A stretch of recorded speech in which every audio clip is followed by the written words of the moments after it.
Always raise your hands, keep up for me for a second. How's everybody doing today? Good.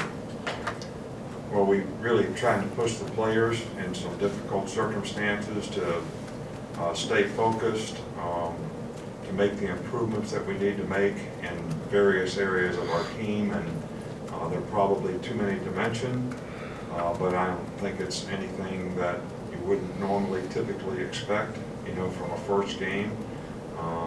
Some anxiety, some inexperienced players, but the effort and the ability to stay focused and the ability to retain things for young players especially from one week to the next, so that you can build on what you need to build on through the season. And, you know, the issue is can you stay focused? That's the deal with maturity, you know, as players, as competitors. There's a lot of young guys on our team that can certainly help us, but their maturity and ability to stay focused, because we can't practice everything every day. So they have to have carryover.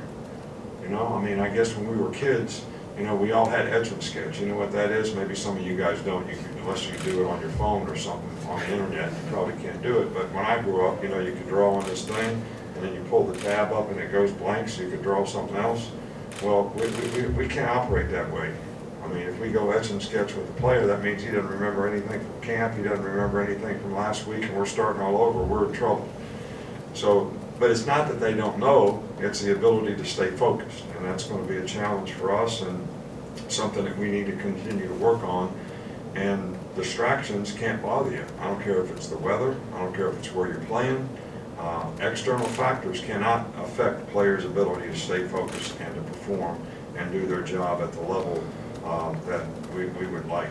We're excited to be home in a home opener against an opponent that, every opponent that you play creates issues and problems that you have to work on, try to defend, whether you're on offense or defense or special teams or whatever it is, and because it comes down to your ability to execute against those players. And we certainly have a lot of respect for New Mexico State, their team and their players and their coach.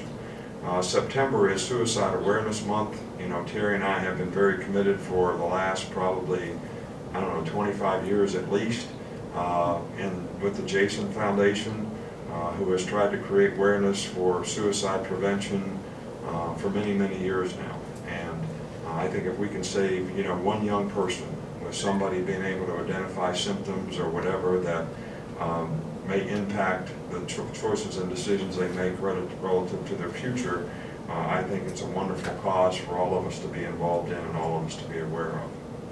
I don't have any new injuries or anything like that to report. Okay, Coach, we'll start over here with Charlie.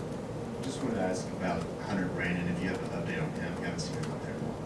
Well, he's got medical issues that we're dealing with, and you know, he has not been cleared to come back and play, and you know, what the future holds for him is still, you know, sort of a question mark, whether he'll be able to come back and play or not. So we'll just have to wait and see how that works out. Back on the level with Cecil, Coach. On that same vein, anything new on Nigel Knott's situation? Nigel Knott is medically been redshirted medically for some of the medical issues that he had, and he has, you know, he's in school here. We want to support him and help him to get an education. He was a, you know, very good teammate for a lot of our players. He worked hard, really did a good job in this program, and but you know, the medical staff felt that it was not in his best interest to be able to continue to play football. Coach, we'll go in the middle with Michael. Just wondering your thought process on the sideline when you see a team like Duke come out and run that triple option, that wishbone offense. What's the reaction for you guys on that sideline? Any consideration of a timeout to try to pull people together for that? No, I think if we'd have struggled with it, we would have called timeout, but we didn't really struggle that much with it, and we didn't really know what they were going to do out of it. So until you kind of find that out, but you know, one of the things, our players were very, very aware on the sidelines of what they were doing. For some of the experienced players that played against that type of offense in the past. So we made a couple of adjustments, after the first series, and, it didn't really hurt us that much. If we were really struggling with it, we'd probably try to call timeout to get everybody, settled down. Come back over to Charlie. Just what'd you see from your secondary on Saturday? And you said that New Mexico State likes to put the ball around a lot. What do you want to see from them this week?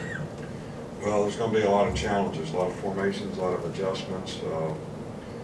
They have some really good concepts in the passing game. The quarterback's a very capable guy. They've got a good tailback. They've got a couple, really good receivers, and they utilize their skill players, extremely well.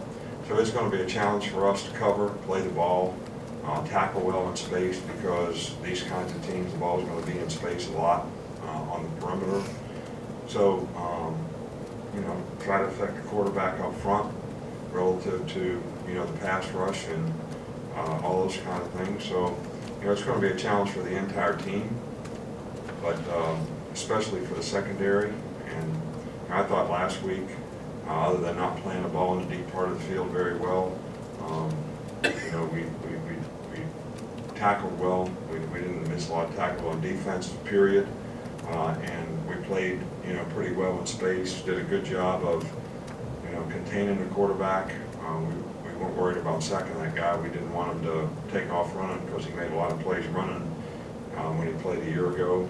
So, I thought the defense played and did a pretty good job, and when they made plays, it was because we made a couple bad mental errors. So it's good teaching for our guys to learn from, and hopefully we'll be able to improve. But this is a completely different style of play than what we saw a week ago. Finish up in the back. Coach, you brought up the word focus. When you see a guy like Jordan Battle in the game against Duke make that interception, what does that do for you, the staff, most importantly the players, when a young guy can go out there and step up in a moment like that, and you guys know that we can trust that guy? Well, as fans, all you know is he intercepted the ball. But as coach, we weren't playing the right coverage. So, I love Jordan Battle. He's a really good player. He's going to contribute to our team this year. He is one of the young players on our team that seems to be able to stay focused and improve and make plays every day. But I think he's the kind of player that, even though we didn't do the right thing on that side in the coverage, he finished the play. He played the play. It didn't bother him that, and went and played the ball with confidence, right, which is, that's an important part of being a good defensive back. So we're excited about him being in the program. We're excited about his performance. One more, Coach. I'm sorry, Cecil, over there. Also, and I'll probably regret following up, but did you have to do any extra running this week because you got a 15-yard penalty? Miss Terry made me run on a treadmill for 20 minutes. The leadership group had a meeting, and they wanted to implement some disciplinary action, but it kind of got overruled. But I'm not proud of it. I really am not. And in all honesty, there was somebody in the white. It wasn't a player, it was a coach.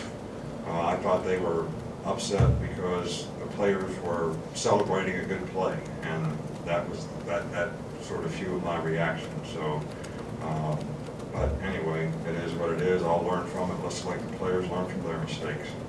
All right, thanks, Coach. Thank you.